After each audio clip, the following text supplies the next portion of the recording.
Welcome in. It's Sports by the Book, South Point Studio. I'm Jeff Parles. Happy to be with you as always. It is Sports by the Book. Always thrilled. We know the final in Europe. We know the final in the US of A as well for soccer. But don't worry, we'll talk about that tomorrow because today is a baseball show on a Thursday. And we started off, as always, with the starting five. Boy, that sounds so good. That sounds so good. It's so much better than silence. Great job by our team putting that together. All right, Dodgers, Phillies, game 3. Phils looking for the sweeperoonie against the Dodgers. Aaron Nola will go for Philadelphia today. The Phils, minus 140. You know, for Philadelphia, the best record in the National League, really trying to make a statement even further than they already have so far this year, looking to sweep LA out of the city of brotherly love here this evening with Aaron Nola going on the bump. Number 2, we know we always celebrate this. Said it on the show yesterday. I think Paul Skenes should start the All-Star game for the National League. He goes yet again today. 10 starts, no losses, 7 wins, more than 7 strikeouts, 9 of those 10 starts. Been absolutely dominant so far. He's in Milwaukee against Aaron Savali today. Market has bet the Milwaukee Brewers. That minus 122 actually just dipped down to minus 118. So a 17-point move with the money coming in on the Brew Crew right now in that one there at AmFam Field in Milwaukee. Number 3, we haven't talked a lot of WNBA this week, mostly because yesterday all the games were during the day, and actually most of them already started by the time we were on the air. Chicago goes to New York. Of course, the Sky actually beat the Liberty earlier this year at Barclays. Liberty now with a WNBA best record, 10-point favorites, total 166. Angel Reese also looking to continue her double-double streak after one of the most egregious stat padding fouls in the history of sports yesterday. That's a different discussion for a different time.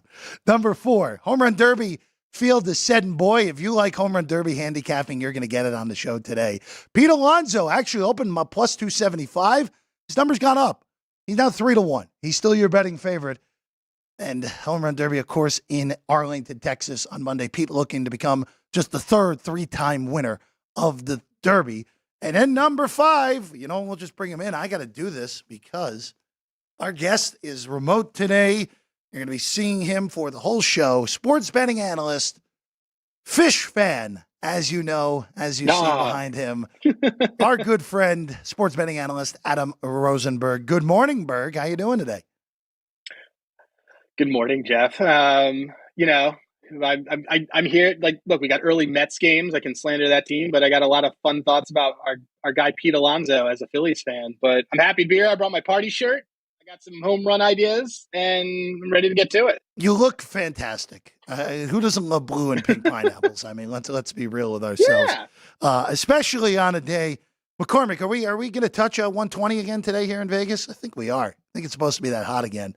McCormick's giving me the head nod, which means I'm somewhat paying attention to you, Jeff, as I prep punchlines coming up at noon here today. By the way, I spoiled a fun segment on punchlines to Adam Rosenberg today by accident, meaning to text Ryan McCormick. I'm too old to be texting people the wrong things, or too young, I should say. I was like, yeah, not too old. I'm not old enough to be doing that is a better way to put that. But no spoiling when I texted you, Adam, because we got that for punchlines later in the day. All right, before we get into Home Run Derby, because I know you did a full-scale handicap on that, now that we know the field, Teoscar Hernandez was the final name added last night to the field of 8 new rules. We'll get to that in about 10 minutes from now. But before we do that, just going into today's games, and also, Adam, we're basically at the All-Star break. Just some overarching thoughts so far here going into the break here, Adam. What has surprised you? What has not? And what are you looking forward to for the last 2.5 months of the season here as we're now in mid-July? So, look, I'd say the first surprise to me is how good this Cleveland Guardians team has been playing non-boring baseball. It seems like for the first time in the last 10 years. For those who don't watch a lot of Cleveland Guardians baseball, they don't generally hit home runs until this year. This has been in the playoffs. This team has been the lowest home run team when they've made the playoffs the last few years. 3/5 of their starting rotation has either been sent down to the minors or injured. And they had the best record in baseball, or they're the top 3 best record in baseball, the best record for a couple of days last week. That's been a big surprise to me. I did not expect it. I liked them in that division, but that was a big surprise. Something that I love, going to be that Homer Phillies fan, but I still think that the Phillies are undervalued as the best team in baseball, as you Okay. pointed them out as only a minus 140 favorite against the Dodgers. With Aaron Nola going against Landon Knack, look, there's still value on the field. The Dodgers are still the favorites to win the World Series. So, that is something that has absolutely jumped out to me. And, I think overall a non-expected thing was, but something that I have seen. Overall, power is down, it seems. I mean, we're in hitting season. I don't think we're going to get a 60 home run season from anybody. I think we're, still going to get what we got last year, where it's a Matt Olson with a 50. So I think the days of 60 might be gone. But there's a lot more pitchers to get excited about. There's a lot of teams that are very mid, and I'm looking forward to getting into some of these games. But excited for All-Star break. I think it's the better stadium to do this. I was at the All-Star game last year. T-Mobile's fine. It's just not a hitter's park. Globe Life should be a lot of fun. Just a portion you just brought up there. Of course, the Guardians right now entering today, the best record in the American League, 57-34, one less loss than Baltimore. Baltimore's just played an extra game. Also, the Orioles in danger of being swept by the Cubs. We'll talk about that in a few minutes. But, you really brought up one thing that I think is very important here right now, and we've talked about it. And the last time you were on, we even asked you about it. Just the as you said, the mid factor in the National League, more so than the American League. Where the AL, look, I think at this point, we know Baltimore is really good. I think we at this point have to say this is not a fluke for Cleveland. They are maybe not best record in the American League good, but they're clearly a 90-plus win playoff team at this rate. Minnesota, you know what? If you told me Minnesota was 53-40 before the season, I would have said, Minnesota's going to win the division by double-digit games. They're really good.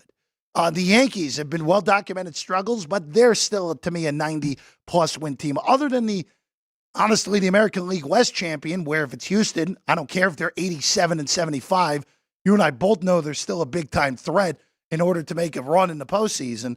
But on the NL side, I mean, Phillies are really good. Dodgers are not 100% healthy right now. I still think they're really good. But after that, even with the Brewers 15 games over, I don't fully trust them. The Braves are without their two best players, with Strider and Acuna obviously both out. Then after that, the Padres are coming back to earth. They've lost 4 in a row. The Cardinals, I think, have played way above their heads. They got swept in a double dip by the Royals yesterday. And then the Mets bullpen is an abomination to humanity right now. So this race of a lot of pedestrian in the NL could lead to some very weird stuff over the last 2.5 months in baseball, Adam.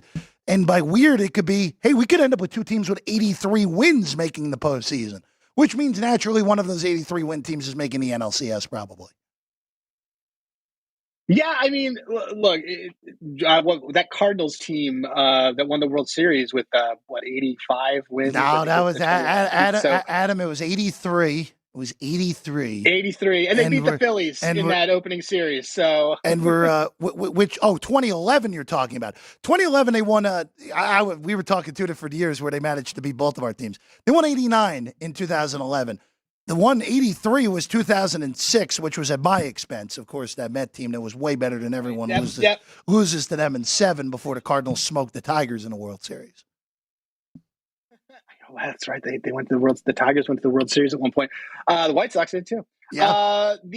So look, there's a lot of these mid teams. I understand like the Cardinals playing above their heads. I mean that roster is just not constructed well. Look, I will say that this Dodgers team wasn't performing at 100% even when everybody was healthy. But it's really hard to not love the Phillies. I'm looking at like all the standings and things right now. The Mets, if you actually really wanted to go pound for pound on health, the Mets have the best lineup in Major League Baseball right now. I believe that they won something like 15 out of their last 20. And I think that what you've alluded to that's really important is that you're probably not going to get a lot of teams selling that we thought were going to be selling. We all thought the Mets were going to be selling at the deadline. This Mets team kind of always had this ceiling.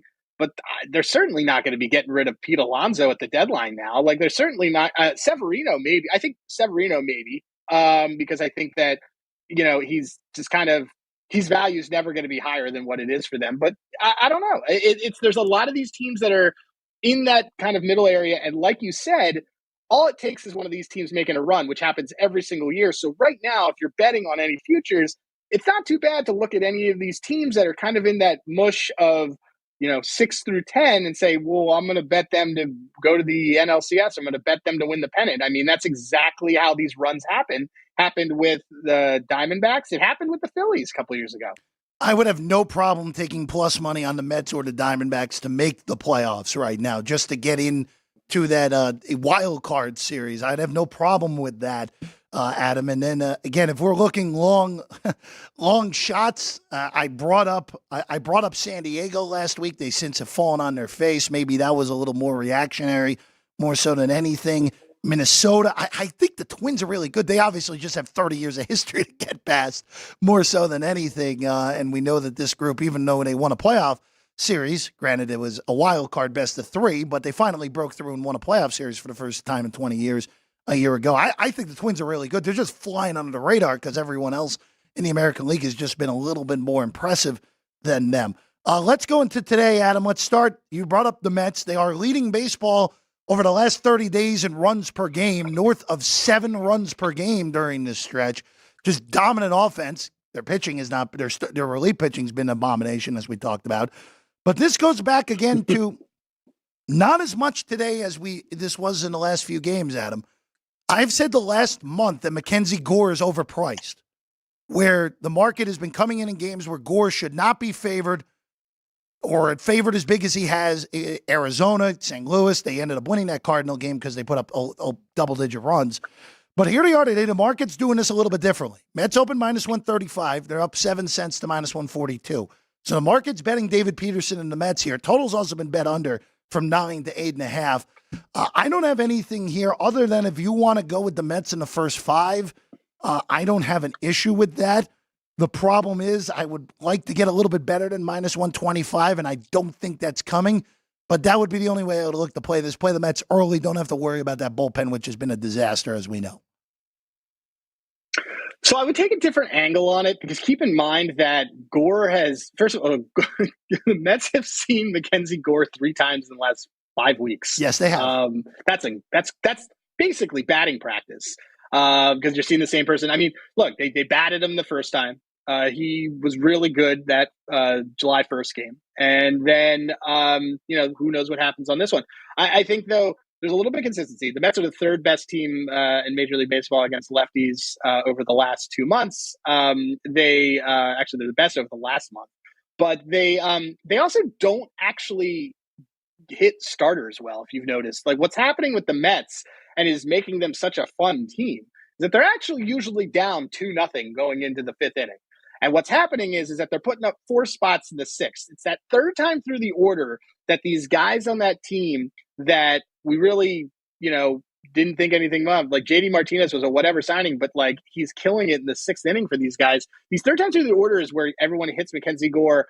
And again, like I like a team that can hit lefties. I took Vientos home run today. I mean, that guy is murdering lefties and his hit rate against the Nats is fantastic. But I would probably do a Mets team total here.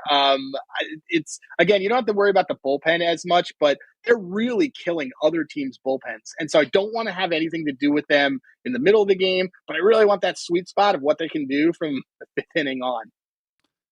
Especially since the Nats used all their high leverage relievers last night for no reason. Well, I'm happy you brought that up because that is something to look at, especially final game of the series. The Mets yesterday, it was Brandon Nimmo who, again, just robbed of an all-star spot, has been the Mets' best player. Him and Lindor have been the Mets' 2 best players recently. Well, the Nats remember, yesterday was a Corbin start, where Corbin actually threw 5 good innings and then blew up in the 6th, which was really more the bullpen allowing the inherited runners score. It is kind of strange to see Derek Law as a high leverage reliever, but he is at this point. He is, though. No, I know he is. They used Floro, too. Yeah, they used Floro for an inning. They used Barnes. A little bit surprising usage.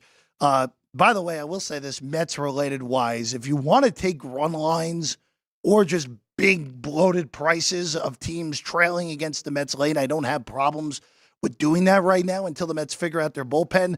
Even though right now, look, Diaz is not Diaz of 2 years ago. He's still their best reliever now. But Jose Butto, who got the save last night, got 4 outs. Yeah. I think it's pretty evident that Jose Butto is their second or third best reliever right now, and it's just a matter of the team figuring that out on their own. Daniel Nunez, the other guy who you look at out of the pen since Reed Garrett went on the IL yesterday, and it does not sound great right now. There is some concern that it could be a significant elbow injury for Garrett. All right, let's go to the next game up, Adam. Let's go to Pittsburgh and Milwaukee. Paul Skenes is going, so obviously it's a national event. Yesterday, Adam, on the show, I gave my only all-star game opinion other than the Brandon Nimmo one I just gave. Paul Skenes should be starting the all-star game for the National League. I don't even think there should be a hesitation from anyone because when you're talking about the all-star game, we don't look at it from a betting perspective unless if we like to bet the game under, would be the only way we'd look to do that anyway. Paul Skenes is your biggest young star. Get him out there in front of what will be the biggest audience for a baseball game until October. But regardless, he's also earned it. 10 starts, 8 of the 10 with 7 or more strikeouts, has not lost yet. Pirates have been great in this game. They've been awful in the games after him. He started, as we've talked about. Ryan McCormick brought that up last week with Bailey faltering after Skenes goes. But the market is bet Milwaukee here. So Skenes from minus 135 to minus 118. They're all over the Brew Crew this afternoon there, Adam. Yeah, I mean, look, part of that is because, 45% of what Skenes throws is hard. He throws a 4-seam, which this Milwaukee team loves to hit. Everybody on that team loves to hit a fastball, and they're very good at it, especially Contreras, who for a short period of time was my MVP. But I think that's kind of cooled off a little bit. The advantage I do see with Skenes against this Brewers team is his second pitch, which is a splitter. And in Major League Baseball these days, most young pitchers throw either a cutter or a splitter, and most hitters cannot hit a splitter. If you go through looking at people's K rates, if you go through looking at their WOBA, a lot of these guys just haven't been able to figure out a splitter, and I don't understand why, but I do look, for a variety of reasons, I like the Pirates today. It's, part of it is definitely that the voodoo that comes with being a getaway game, like end of the series game.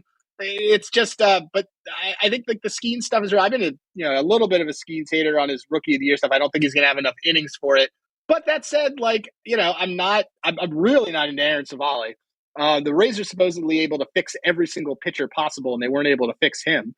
And so I think that there's a clear pitching advantage. And, I liked Skenes under 1.5 earned runs plus money.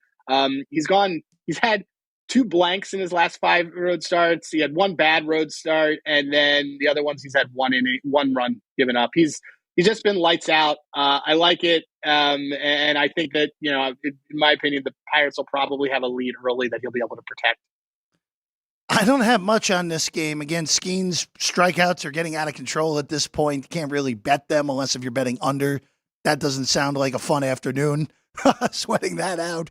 So you mentioned it, though. Brewers do hit the 4-seam fastball well, which is the predominant pitch at the moment for the dynamite rookie, Paul Skenes. Phillies and Dodgers here. Phillies going for the sweep, Adam. And this is a nice little pitching advantage here with Aaron Nola, who has not quite been as good as the other 3 starters in the Philly rotation, which pretty hard to do because Christopher Sanchez, Ranger Suarez, and Zach Wheeler have all been spectacular this year. Wheeler still the Cy Young betting favorite at the moment. But minus 137, I'm staying off of this game because I thought the Dodgers were good 2 nights ago. I thought the Phillies were mispriced yesterday, so we're 1 for 1. We're going to take our even Steven and get out of this series with that here for me, Adam. But I would lean to Philadelphia here if it stays shy of minus 140, which is the case behind us here at the South Point. Yeah, I think this is absolutely incredible. I think it's really good value on the Phillies. I'm staying off this game specifically because they've been pulling starters early. This is that weird week before the All-Star break, and the Phillies they just got Harper back. They held him out last night. I don't think that they're going to let him play like every single game this weekend. I know that they were down 9-0, but all the starters got pulled by the Dodgers the other night. Like this, I don't know if you're necessarily going to see Trey Turner play the whole game and things like that. I do think, however, and I'll say this confidently because I love coming on your show and saying, giving out a dinger pick. I'm pretty confident that Shohei Ohtani is going to hit a home run today. That he doesn't usually go this long against it. Aaron Nola is kind of built to give up home runs because he throws hard, and that's just what happens. So my play on this game is going to be a Shohei bomb, and that's about it. But look, this Phillies team is still – it's a significant pitching advantage. Landon Knack can't get guys out. It's terrible on the road. I think that the Phillies bullpen has been pretty good. I know you mentioned Wheeler as the Cy Young favorite. I don't want to get us off task, but don't agree with that at all. There's probably value, and that's probably a story for another day. But look, if you're going to look at anything in this game, yes, I would possibly bet the Phillies. But my favorite play right now is more of just a timing and spot issue in a ballpark that favors left-handed hitters, and that would be Mr. Shohei Ohtani, who probably bet on himself to hit a home run today, and will hit a home run today. Plus 150 is way too short. Got to look at other. You books. can take his alt bases. Yeah, his alt bases is what you want for that because it brings it up to a real price. Yeah, that bring it up to like 5 bases. Yeah, plus 150 is a joke of a price on a homer. Sorry. That's a judge price. That's a joke price. Forget judge price. It's a joke price for a Major League Baseball game. Adam, I want to hit one more game today, and then we're going to get into the home run derby here because we have a limited show here today with Gone Racing coming up at 10 a.m. getting you ready for the week in NASCAR. Yankees and Rays here, Adam. Just again, Yankees find a way yesterday. Series knotted at 1. Nestor Cortez against Shane Baz here against for the Rays. Yankees, small favorite here, minus 112, plus 102 on Tampa. So look, this is a tough one for me. The Rays have fantastic history against Nestor Cortez. There's 3 guys on the team who have 18 plus at bats against him. That's pretty remarkable. I like Yandy Diaz. Yandy Diaz, by the way, I did notice this in my home run research. Yandy Diaz is basically statistically like the 5th best hitter in Major League Baseball when you go to bat speed, swing rates, all those things. He's absolutely, I think, probably one of the more underrated players, but fantastic. I am actually going to. I still would lean Yankees here. Shane Baz is probably going to walk the house in this one. It's tough, so I kind of looked at some of the props on it. Nestor has been better lately, but just the history, it's really hard when batters have excessive history against a pitcher, especially when they're at the top of the order, it kind of limits the pitcher's ability to do things. The Rays are also second best in the league in hitting left-handers right now. They're mashing them, which is not bad for a team where nobody knows anybody who's on this team right now. Look, I would lean the Yankees here. The over is probably the best play because I'm not really into either pitcher in this spot. So, if I'm going to have something, I'm going to have to put a stake in. Let's go with the over 8 at flat at minus 110. Minus 110 to bet there for Adam. You ready to talk Derby? You ready to talk Derby? Oh yeah. I know you. I know you've been prepping this all night, so we know the field. We'll have, as the market moves, I know Alex and I on Saturday are going to also give our official plays for the Derby because we don't have a show on Monday. And the market is and we've already seen this overnight, the market has moved. And it's moved in a fashion that's a little bit surprising here. Pete Alonso, Adam, I just have to pull up your screenshot from last night to make sure that I have the correct numbers here from where they opened. So, Pete Alonso opened plus 270. These numbers are via DraftKings because they're the ones who have it up right now. Pete Alonso's plus 270 at the open. Now he's 3-1. So the market has come back a little bit on Pete. Adolis Garcia hasn't moved. 4-1, 4-1. Marcell Ozuna plus 450 to plus 425. Negligible move on Ozuna. Gunnar Henderson hasn't moved. Plus 550, plus 550. Bobby Witt Jr. hasn't moved. 6-1. 6-1. Now, here's where your movements come on the long shots. Teoscar Hernandez from 8-1 to 12-1. Jose Ramirez from 10-1 to 12-1. And then Alec Boehm sitting there as the long shot, 16-1 to 20-1, Adam. I just want to start with the favorite, Pete, and then we'll work our way along. Of course, Alonso's won two of these. He had the last two appearances, he's run into Julio Rodriguez going crazy in those 2 rounds that he lost to Julio Rodriguez. But new format, Adam, you and I have talked about this off the air. How does this new format, where it's going to be a set number of pitches and a set number of swings mixed in, how does this impact Pete Alonso, whether it's in a positive or a negative way here? It's going to have a pretty good impact on Pete Alonso. Because, look, it's actually really similar to the old version. Pete Alonso is going to get into a rhythm, and he will be fine. Pete Alonso also will not have Aaron Myers, pitcher last year, trying to strike him out with what appeared to be absolute filth. I was there live, and I think I was texting with you, too, because I was just like, oh, my God, is he trying to strike out Pete? So that's not going to happen. He's going back to Dave Joust. Who he was with when he won. And I think that is a much better way for him to approach it. The thing about a home run derby is that it's more about getting in a rhythm and not having to guess the pitches, which is, I would point to the number one reason why Pete didn't do well last year. So the new rules make it so that everyone's going to kind of be able to have 40 pitches or that time limit. You're not going to have to try to swing as fast as you can. I mean, I think we all remember Vlad kind of standing to the side, despite him winning it, was just completely gassed having finished that home run derby. But Pete is the betting favorite. He's and I think rightfully so.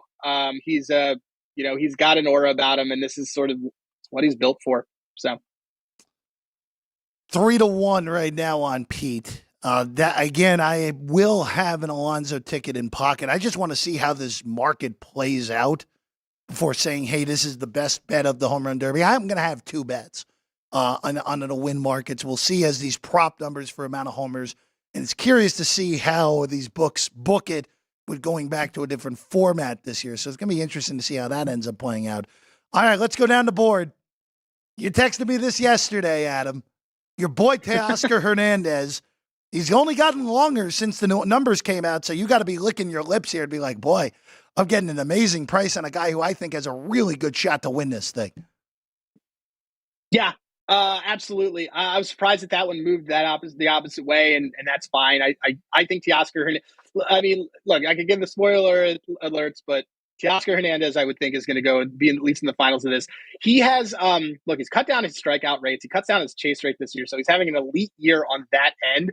But his ability to square up and barrel is better than everybody else in the field. He's in the tops within the folks in the field on both bat speed and swing length. Those are 2 things that are really important for being able to just consistently hit a home run.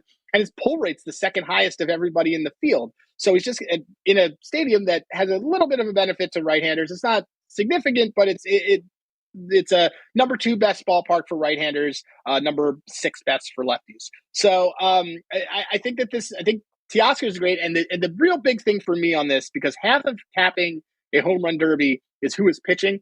Dino Abel is pitching to him. Dino Abel has pitched 4 different home run derbies, including Vlad Sr. when he won in 2007. I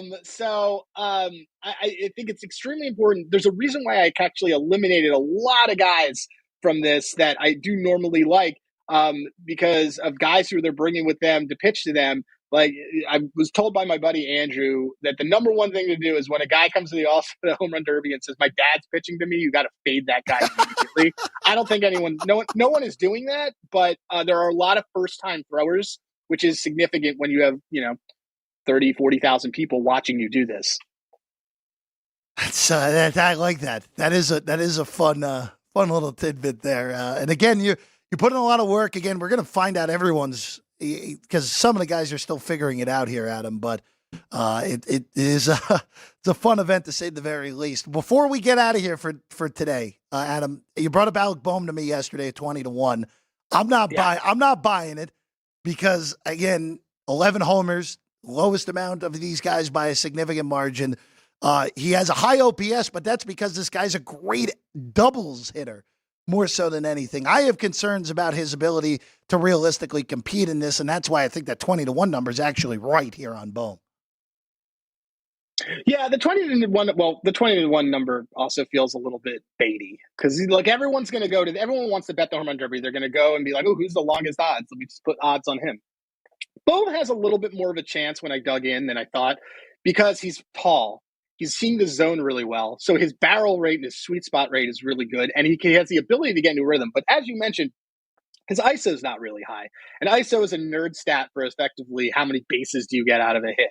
He's a doubles guy. There's a lot of guys in this field that have swings that are built for doubles, not built for home runs. He does his fly ball rates up. But again, he is bringing with him his the guy who pitched to him during his Postal League home run derby title in 2016.